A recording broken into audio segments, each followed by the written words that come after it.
Eu sou Fábio Fon e junto com Soraya Braz nós fizemos a curadoria de um pavilhão dentro da edição 2023-2024 da The Wrong Biennale.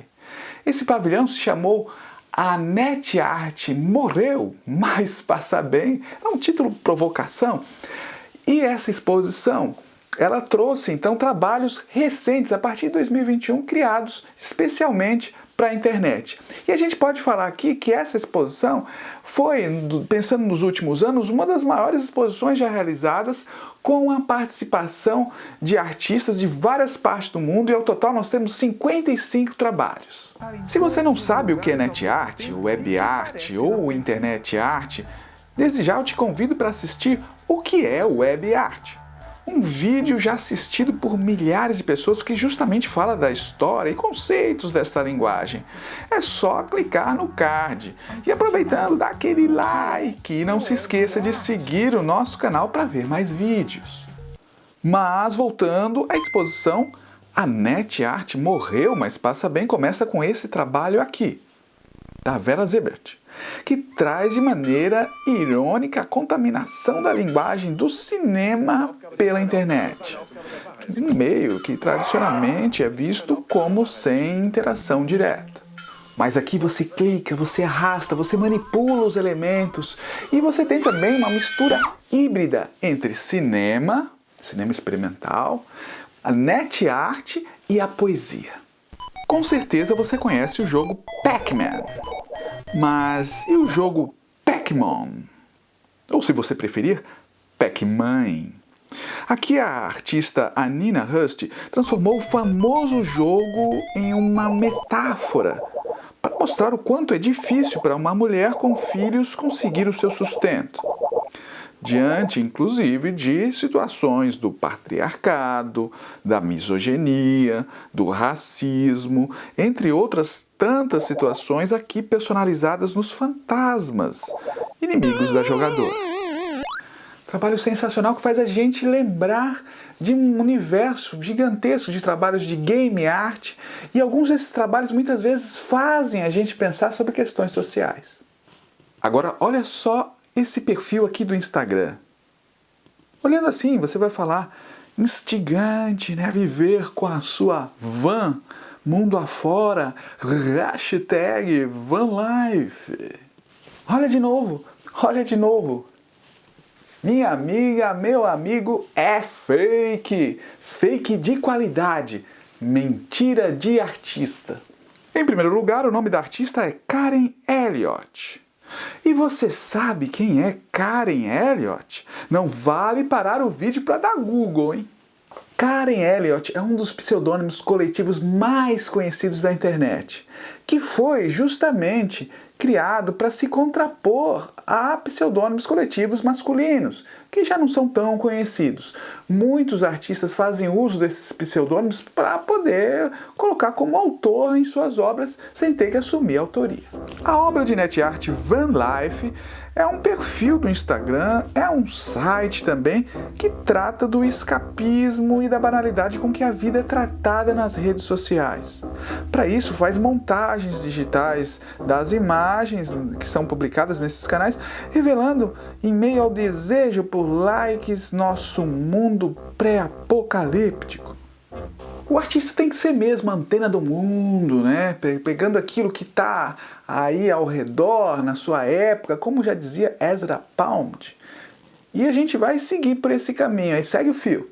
A gente pensa nisso quando vê caças militares, o vírus da Covid-19 e orcas, isso mesmo, orcas. Nesse trabalho do Andrés Menist.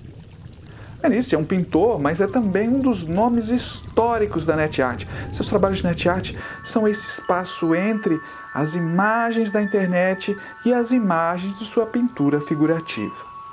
A gente falou há pouco dessa mistura de cinema com net art, com poesia. Aqui a gente então tem essa mistura da pintura, da linguagem da pintura com a net art, mas também a gente pode ter uma mistura entre música, poesia e net art, como por exemplo nesse trabalho do Jim Andrews, que é um nome também histórico da net art e que aqui traz um experimento predominantemente sonoro no qual você vai clicando atuando, fazendo acontecer a partir de uma ferramenta ou um brinquedo, como eles chamam.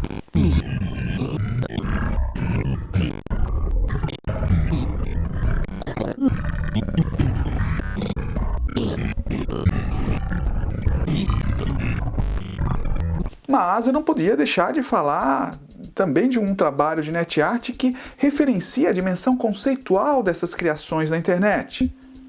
Relação inseparável desde o diagrama simples de net art. Diagrama esse que associa a arte da rede a uma arte do acontecimento. A arte acontece aqui. Pensando nisso, trago para você esse trabalho do artista brasileiro Andrei Coens, que se chama Pauta para a Racionalização de uma Tristeza Estrutural. O artista propõe um diagrama que sistematiza uma ação circular do público que é, ao mesmo tempo, performática, reflexiva, terapêutica.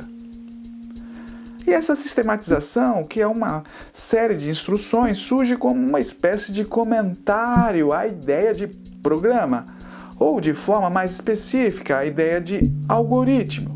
E como a gente aqui gosta de falar de net art, web art, internet art, e como um trabalho puxa outro, a gente vai falar aqui ainda de um outro trabalho que também tem essa questão conceitual, também tem essa questão circular e também tem a ideia de programa envolvida, que é o trabalho Trocando Figurinhas do Gabriel Pessotto e da Nicole Coates. Trabalho esse em que os artistas realizam uma conversa visual.